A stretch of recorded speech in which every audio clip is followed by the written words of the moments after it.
안녕하세요. 용인에서 ICF 주택을 직접 지은 아이비입니다. 올해 1월은 정말 추웠죠. 제가 온도를 쭉 모니터를 하고 있는데 올해 1월 기온이 예년 기온보다 훨씬 낮았다는 것을 확인할 수 있었습니다. 그러다 보니까 이제 올해 단열에 대해서 더 많이 생각을 했었는데요. 단열에 대해서 공부를 하면 할수록 점점 이상한 점이 있어가지고 오늘은 그 부분에 대해서 한번 좀 더 이야기를 해보려고 합니다. 그래서 이제 제가 최근에 알게 된 새로운 사실, 즉 열 용량이라는 것, 콘크리트의 열 용량이 과연 단열에 있어서 어떤 역할을 하는지 그 부분에 대해서 오늘은 좀 말씀을 드리려고 합니다. 실질적으로 저희 집에서 에너지 사용량과 에너지의 이론적인 소요량을 계산을 쭉 해봤는데요. 2024년 1월 같은 경우에 계산할 때는 이제 주로 열 관리율을 사용해서 계산을 하는데, 계산을 해본 결과 124만 킬로칼로리 정도가 필요하다고 계산이 나왔는데, 실제로 투입된 양은 70만 킬로칼로리 정도뿐이 안 됐습니다. 25년에도 비슷한 결과인데요. 소요량은 이론적으로는 128만 킬로칼로리가 필요하다라고 계산이 나오는데 실제 투입량은 63만 킬로칼로리. 특히 추웠던 올해 1월 같은 경우에 계산적으로는 140만 킬로칼로리가 필요하다라고 계산이 나왔는데 실제로는 78만 킬로칼로리밖에 투입이 되지 않았습니다. 통상적으로 계산값보다는 투입량이 많은 게 정상이거든요. 아무래도 이론적인 계산 것보다는 실질적인 건설 과정에서 단열이 좀 깨지거나 아니면은 샌되거나 이런 것들 때문에 투입량이 많은 게 정상인데, 이상하게 계산값보다 투입량이 적고 그 적은 수준도 너무 많이 차이가 나요. 거의 50% 정도 수준뿐이 투입이 안 되다 보니까 이게 뭔가 내가 모르는 부분이 있는 것 같다 해서 이제 좀 더 이 원인을 캐기 시작했죠. 그래서 제가 지난 영상에 가능한 원인으로 사람이 집안에서 활동을 하니까 이제 열을 내게 되고, 그것 때문에 일부 투입량을 사람의 체온으로 하고 있는 것이 아니겠느냐. 저희 집에는 이제 애완동물도 고양이가 2마리 집안에 있는데 크지는 않지만 그것까지 포함을 한다면은 그것이 어느 정도 기여를 하지 않았겠느냐. 그 다음에 두 번째로는 여기 빠뜨렸는데 가전제품이 있습니다. 가전제품 같은 경우에 냉장고 같은 경우 특히 계속 열을 발생을 시키죠. 인덕션도 마찬가지고 요리를 하다 보면 이제 열을 발생하고 여러 가지 가전제품에서 열을 발생하니까 가전제품에 의해서 발생한 열, 그것이 이제 여기에 더 포함이 돼야겠죠. 근데 그것만으로 따지기에는 이 차이가 너무 크다는 얘기죠. 또 그래서 이제 추가적으로 제가 생각했던 게 기초 아래의 온도. 이제 제가 실질적으로 이 계산값을 계산할 때는 외기와 같다라고 보고 이제 했는데, 그래서 한 영하 한 2, 3도 그 정도 들어갔을 겁니다. 그 외기와 동일하게 가정을 했는데 실제로 기초 밑에 땅의 온도는 그것보다는 높을 거라고 생각이 듭니다. 그래서 거기에서 오는 계산적인 오류, 그것이 어느 정도 있지 않겠느냐.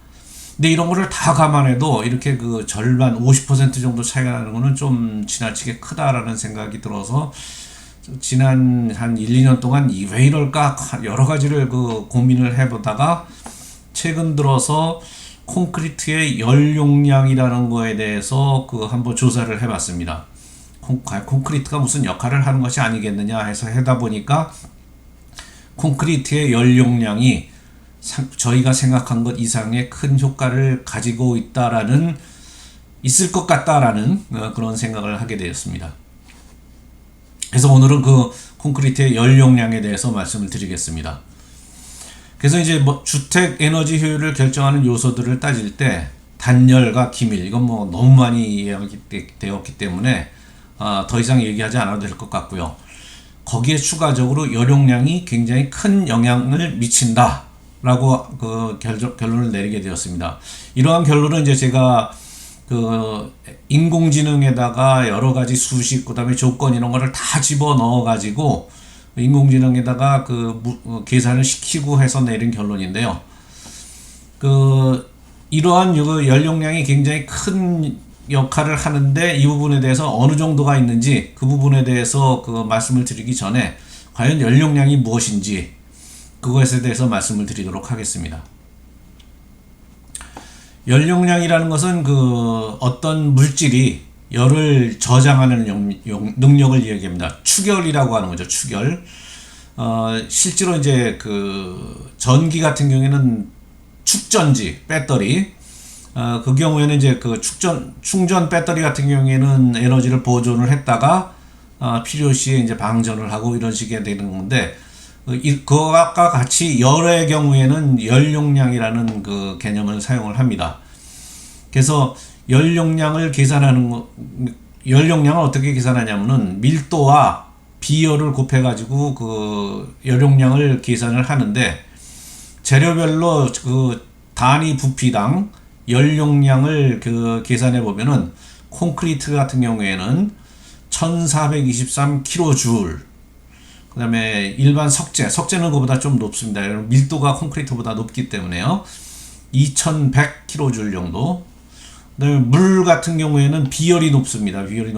비열이 높아가지고 4182. 근데 목재는 이제 상대적으로 그 밀도도 낮고 밀도가 낮기 때문에 600 정도. 그다음에 EPS 단위치는 훨씬 더 낮죠. 30. 그래서 그 콘크리트는 그 단열재보다는 거의 50배 가까이 더 많은 열을 품을 수 있는 그런 능력을 갖고 있다. 열을 저장을 한다는 얘기죠. 그래서 이거는 이제 달리 표현을 하면은 무쇠솥과 일반 양은솥 이렇게 이제 얘기들 또 많이 하는데, 양은솥은 열을 금방 빨아들이고 금방 내놓기 때문에 연용량이 낮은 거죠. 금방 물이 끓고 그다음에 금방 물이 식죠. 반면에 무쇠솥 또는 뭐 돌솥 같은 경우에는 물을 끓이는데 시간이 상당히 많이 걸리고, 밑에 가열하는 거를 중지시키고 놔뒀을 때 물이 식는데도 또 시간이 많이 걸리게 되죠. 그렇게 이제 달아오르고 그다음에 식는데 시간이 많이 걸리는 것은 그 물질이 갖고 있는 큰 연용량 때문에 그렇게 됩니다. 그래서 열 전도율과 연용량 도대체 어떻게 다르길래 이것이 그 다른 방식으로 주택의 단열에 큰 영향을 미치느냐, 그것을 설명을 드리면은, 열전도율, 그러니까 단열재 같은 경우에는 열전도율을 중심으로 이야기를 하죠. 열전도율에는 이제 열저항과 열관리율 두 가지를 갖고 얘기를 하는데, 이것은 개념이 열이 얼마나 빨리 통과하느냐. 단열이 좋은 거는 이제 열을 천천히 통과하게 하고, 그 다음에 단열 효과가 나쁜 것들은 열이 그냥 빨리 통과하게 되는 거죠. 그래서 그 열전도, 그것이 이제 열전도니까 열전도가 낮을수록 좋은 단열재이고, 그래서 이제 그 일반적으로 우리가 얘기하는 EPS, 그러니까 스타이로폼이죠. 그 경우에는 0.034. 지금까지 알려지기로는 가장 좋은 단열재 중에 하나로 되어 있죠. 그 다음에 콘크리트 같은 경우에는 열전도율이 높습니다. 단열재보다는 훨씬 더 열전도가 빨리 된다는 이야기죠. 알루미늄 거보다 훨씬 더 많고요. 반면에 연용량으로 개념을 옮기게 되면은 열을 얼마나 많이 저장하는가, 그거에 대한 문제가 되겠습니다. 그러니까 연용량이 클수록 더 많은 열을 저장하는 그 축전지 또는 축열 성능을 가지게 된다는 얘기고, 그 방면에 있어서 콘크리트는 1423kJ로 굉장히 좋은 그 연용량을 가지고 있습니다. EPS는 그에 비해서 훨씬 더 그 낮은 연용량을 가지고 있죠. 근데 이제 ICF 같은 경우에는 구조가 안쪽에 EPS가 있고 코어에 콘크리트가 있고 바깥쪽에 또 EPS 단열재가 되어 있고요. 이제 저 같은 경우는 추가적으로 그 외단열로 5cm를 더했는데, 그렇게 되다 보니까 단열에 의해서 속도가 늦어지고, 그 다음에 전달이 된 그 열이나 또는 냉기가 있다고 했을 경우에 콘크리트가 전달은 빨리 하지만 그거는 굉장히 충분한 열이 전달이 됐을 때 하겠지만, 그렇지 않은 경우는 이게 서서히 온도가 올라가는, 굉장히 천천히 올라가는 거죠. 그래서 천천히 온도가 올라가다 보니까 속도가 또 저하가 되는 거고, 또 다시 외측에서 그 단열재가 지연을 시키고 이렇게 된다는 이야기거든요. 그래서 실질적으로 그 온도를 보면은 여기에 보면은 그 실외측이 영하 1.7도일 때 요 첫 번째 경계면이 8.6도, 여기가 여기가 9.1도. 그다음에 내측은 실내 온도가 20도면은 여기가 19.4도. 실제로 여기 실외 온도는 여기 표면 온도가 영하 1.7도고 실외 온도는 그 영하 10도로 제가 그 입력을 해서 계산을 했습니다. 그래서 여기서 이제 재밌는 거는 제가 지난번 영상에서 그 위에다 링크를 올려놓겠습니다. 지난번 영상을 보시면은 실내 표면 온도를 쟀을 때 외기와 접촉하지 않은 그 벽면 온도와 여기처럼 이제 외기와 접촉한 요 지점에 벽면 온도 사이에 한 0.5도 정도 차이가 났던 걸로 그 측정이 됐었거든요. 그때 왜 이렇게 차이가 날까 좀 의아해서 좀 연구해 봐야겠다 했었는데 결론은 여기서 나오는 것 같습니다. 실내 온도를 20도로 했을 때 요 표면의 온도는 밖의 온도가 마이너스 10도이고 실내가 20도일 때 19.4도, 0.6도 정도 낮게 계산이 됐습니다. 그래서 제가 실제로 측정한 것과 거의 차이가 없이 나타나는 걸로 봐서는 이 계산이 상대적으로 그 실측과 같으니까 그 굉장히 옳은 계산이 아닌가 그렇게 생각이 됩니다. 그래서 이 콘크리트의 역할, 연료량이 높은 콘크리트의 역할을 그 세 가지 기능으로 해보면은 첫째로는 그 이쪽에서 전달된 열의 진폭을 감소를 시킵니다. EPS도 이제 진폭을 감소시키긴 하지만 이 서서히 열이 올라가다 보니까 그 진폭이 채 올라가기 전에 외부의 온도가 다시 그러니까 실외에서 냉기가 전달될 때 온도가 서서히 내려가다가 이게 추결 성능 때문에 서서히 내려가는데 온도가 낮이 돼서 올라가게 되면 다시 온도가 올라가는 쪽으로 방향을 틀게 되겠죠. 그래서 온도가 천천히 내려갔다 천천히 올라가는 그런 것 때문에 외부 온도에 대한 파동의 크기를 많이 단열재뿐만이 아니라 그 콘크리트도 줄이게 됩니다. 그 다음에 위상지연이라는 것은 아침 새벽에 최저 온도에 도달했다고 하더라도 외기가 최저 온도에 도달했다고 하더라도 이게 온도가 온도가 내려가는데 시간이 상당히 소요가 되기 때문에 실제로 콘크리트의 최저 온도는 아침 해 뜨기 직전이 아니라 거의 점심때쯤 여기서 보시면 4시간에서 10시간 정도 지연을 시킨다고 되어 있는데요.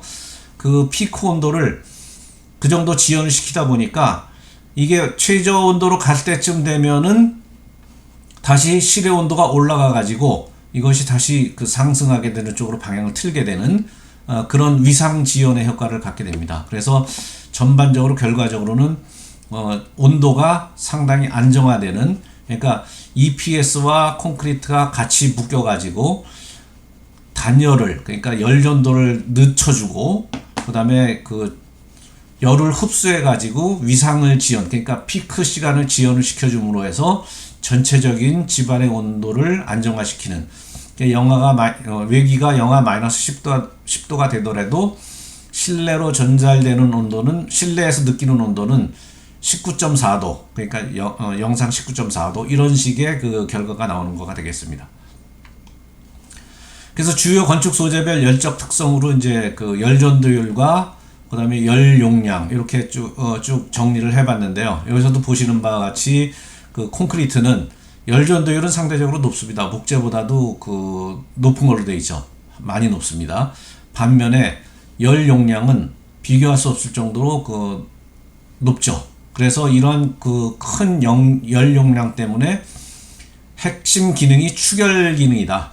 그러니까 콘크리트의 기능, 그 열역학적인 측면에 있어서는 추결 기능을 한다, 이렇게 보시면 맞을 것 같습니다. 그래서 오늘은 그 콘크리트의 열 용량, 특히 ICF 주택의 코어로 사용되는 콘크리트의 열 용량에 대해서 대체적으로 어떤 정도의 역할을 할 것인가 기본적인 소개를 드렸고, 다음 영상에서 실질적으로 그 AI가 계산을 한 결과를 가지고 어느 정도까지 그 효과를 낼 수 있었는지, 그 결과를 다시 말씀드리도록 하겠습니다. 감사합니다.